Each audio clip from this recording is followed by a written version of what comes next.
Hello students, आपका SKS ई classes में स्वागत है। हम आज पढ़ रहे हैं स्पीयरमैन का क्रमांतर या कोटि अंतर सहसंबंध, अर्थात स्पीयरमैन्स रैंक डिफरेंस कोरिलेशन। इस टॉपिक में आपने सबसे पहले विक्षेप चित्र से सहसंबंध पढ़ा, उसके बाद रेखाचित्र विधि से सहसंबंध पढ़ा, उसके बाद कार्ल पियर्सन विधि से आपने सहसंबंध गुणांक कैसे ज्ञात करते हैं ये समझा इंडिविजुअल सीरीज में। और ठीक इसी प्रकार से इंडिविजुअल सीरीज में हम स्पीयरमैन का क्रमांतर या कोटि अंतर सहसंबंध कैसे ज्ञात करें ये हम आज सीखना चाहते हैं। डियर स्टूडेंट्स, कई बार हमारे सामने समस्या आती है कि हम कुछ ऐसे तथ्य हैं जिनको हम मूल्य प्रदान नहीं कर सकते, जैसे तथ्यों को संख्यात्मक माप हम नहीं दे सकते। तो कार्ल पियर्सन के सूत्र के द्वारा सहसंबंध ज्ञात करना हमारे लिए कठिन हो जाता है। मान लो मैं आपसे कहूँ कि हमें सुंदरता या बुद्धिमत्ता या सजीलापन या कड़वाहट का प्रत्यक्ष रूप से संख्याओं में माप करना हो तो ये हमारे लिए बड़ा मुश्किल है, परंतु हम इनको क्रमिक रूप से अवश्य प्रस्तुत कर सकते हैं। जैसे सुंदरता की दृष्टि से प्रथम स्थान, द्वितीय स्थान, तृतीय स्थान हम दे सकते हैं। ठीक इसी प्रकार से बुद्धिमत्ता की दृष्टि से भी हम प्रथम स्थान, द्वितीय स्थान, तृतीय स्थान दे सकते हैं। मान लीजिए कि कोई कंपटीशन हो रहा है, उसमें कौन से प्रतियोगी बढ़िया हैं तो हम उनको क्रम दे सकते हैं, फर्स्ट, सेकंड, थर्ड, फोर्थ, 5 इस प्रकार से। तो विद्यार्थियों, जब हम क्रमों की सहायता से यदि सहसंबंध ज्ञात करें तो वह क्रमांतर सहसंबंध कहलाता है। ये विधि चार्ल्स एडवर्ड स्पीयरमैन ने प्रस्तुत की है, इसलिए यह सहसंबंध गुणांक स्पीयरमैन का क्रमांतर या कोटि अंतर सहसंबंध के नाम से जाना जाता है।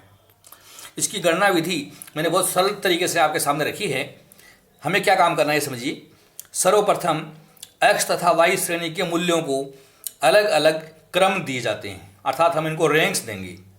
सबसे अधिक जो बड़ा मूल्य है उसको 1, उससे छोटे को 2, उससे छोटे को 3 और इसी क्रम में सभी मूल्यों को हम क्रम प्रदान करेंगे, अर्थात सबसे बड़े को 1, उससे छोटे को 2, उससे छोटे को 3, उससे छोटे को 4। इस तरीके से हम इनको क्रम प्रदान कर देंगे। यदि श्रेणी में कुछ मूल्य समान हों तो समान क्रम देने के लिए उनको मिलने वाले क्रमों का औसत ज्ञात कर लेते हैं और यह औसत ही इन पदों का क्रम मान लेते हैं। जैसे मान लीजिए एक श्रेणी में मूल्य इस प्रकार से 40, 45, 50, 40, 36 और 40। तो अब हम क्रम कैसे दे समझना है। तो सबसे बड़ा मान हमारा 50 है तो 50 को क्रम 1 दे दिया। उसके बाद 45 है तो 45 को हमने क्रम 2 दे दिया। अब देख रहे हैं 40 हमारे पास 1, 2 और 3 बार है और 2 हम क्रम दे चुके हैं, तो 40 को हम कितना क्रम दे समझना है। तो पहले 40 को 3, फिर 4 और 5, 3 मिलना चाहिए इनको। तो 3 + 4 + 5 इनका एवरेज निकाले, 3 का भाग दे दिया तो औसत आया 4। तो जहाँ भी 40 लिखा है इनका हम क्रम 4 देंगे, ये आपको ध्यान रखना है। अब हमारी अगली संख्या 36, तो 36 को हम 3, 4 और 5 क्रम जा चुका है तो अगला क्रम 6 है, 36 का क्रम 6 होगा। इस तरीके से हमें क्रम देने हैं। तो जो पद समान आ गए उनको मिलने वाले क्रमों का औसत क्रम हम प्रदान करते हैं। इस बात का हमें विशेष रूप से ध्यान रखना है। उसके बाद x श्रेणी के जो क्रम दिए हैं हम उनको R1 कहेंगे और y श्रेणी के क्रमों को हम R2 कहेंगे। तो x के क्रमों में से y के क्रमों को घटाकर क्रमांतर ज्ञात कर लेंगे, अर्थात R1 - R2 कर दीजिए और इक्वल टू D। ये हमारा D फॉर डिफरेंस कहलाते हैं। नेक्स्ट, क्रमांतरों को वर्ग करके उनका योग सिग्मा D स्क्वायर ज्ञात कर लेंगे, अर्थात जो D ज्ञात किए हैं D × D करके हम उनका स्क्वायर कर लेंगे और उस कॉलम का योग कर लेंगे। नेक्स्ट है स्पीयरमैन के निम्न सूत्र से क्रमांतर सहसंबंध गुणांक ज्ञात करेंगे।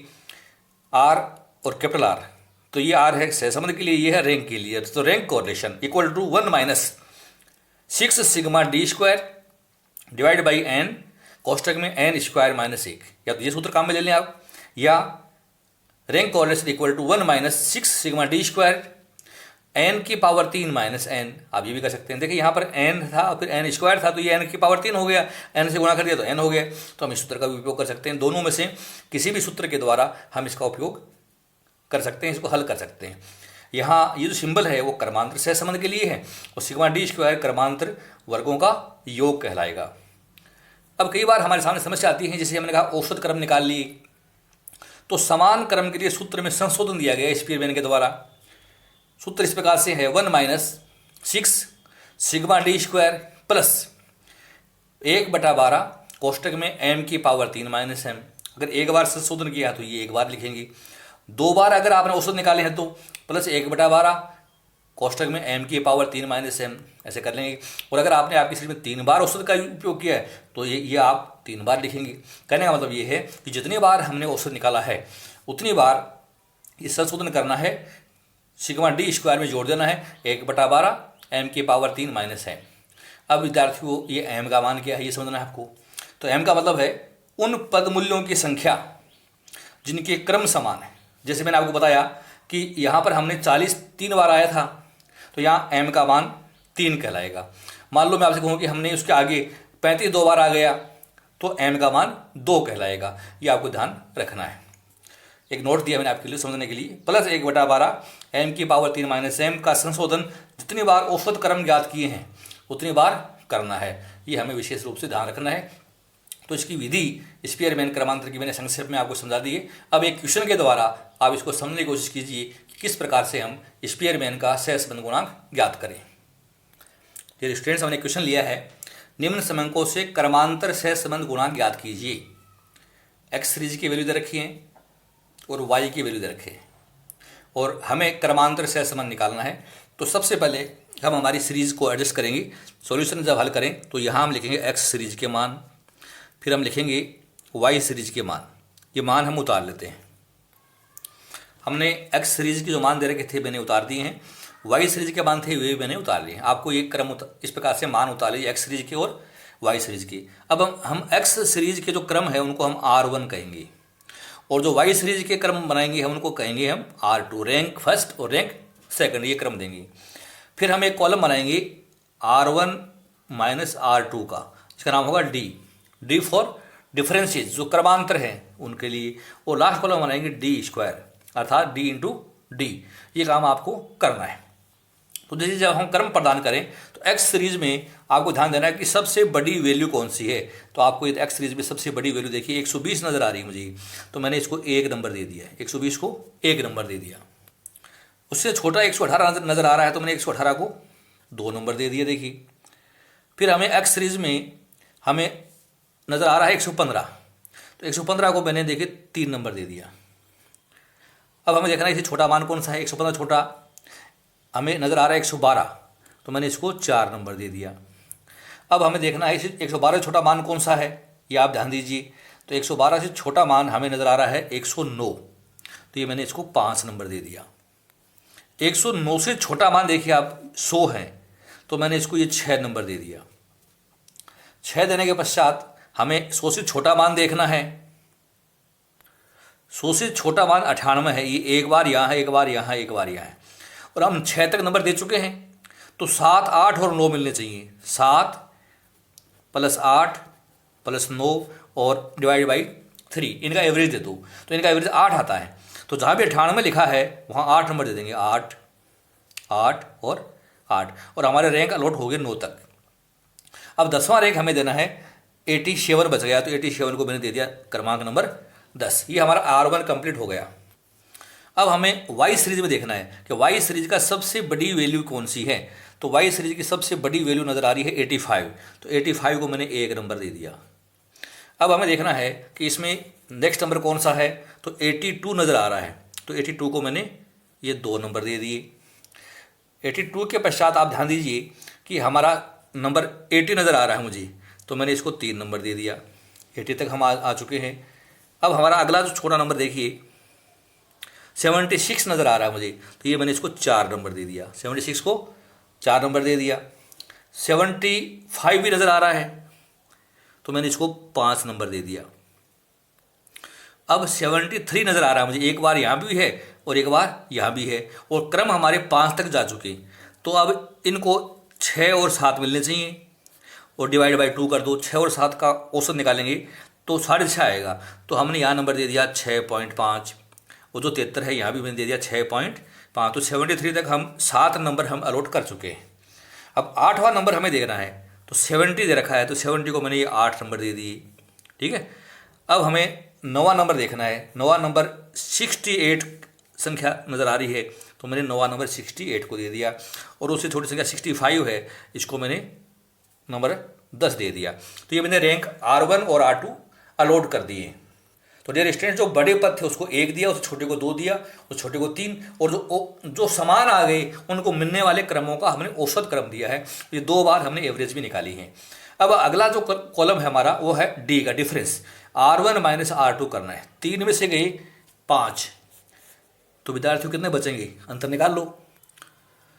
ये माइनस के 2, 5 में से गए 6.5, तो माइनस का 1.5, 4 में से गया 1, प्लस का 3, 10 में से 8, प्लस के 2, 8 में से 4, प्लस के 4, माइनस के 2, माइनस का 1, माइनस का 0.5, माइनस का 1, माइनस का 1। ये मैंने क्रमांतर निकाल दी। एक बात याद रखना आप, जो क्रमांतर हम निकालते हैं इनका योग सदैव ही 0 आता है। अगर योग 0 आ गया समझिए आपने क्रमांतर सही निकाल लिए। देखो मैं चेक कर रहा हूँ, 2, 3.5, 5.5, 6.5, 7, 8, 9, माइनस के 9 हैं, प्लस के 3, 2, 5 और 4, 9, प्लस के भी 9 हैं, योग 0 हो गया। तो ये का योग 0 मतलब हमारे क्रम हमने सही सही दे दिए। ये बात का आपको ध्यान रखना स्टूडेंट्स। अब हमें इनका करना है स्क्वायर। -2 को मैंने 2 से गुणा किया, 4, यह आया 2.25, 9, 4, 16, 4, 1, 0.25, 1 और 1। और हमें ये योग चाहिए सिग्मा डी स्क्वायर।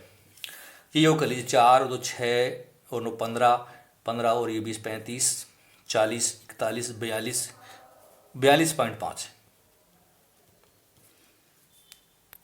हमारे कुल पद 10 थे, तो n बराबर हमारा है 10 है। दोनों श्रेणियों में 10 पद हैं। अब हम सूत्र लिखते हैं, और हमें यही पता है कि 2 बार हमने औसत निकाला है, तो हमारे सूत्र को संशोधित करना है 2 बार। ये हमें विशेष रूप से ध्यान रखना है।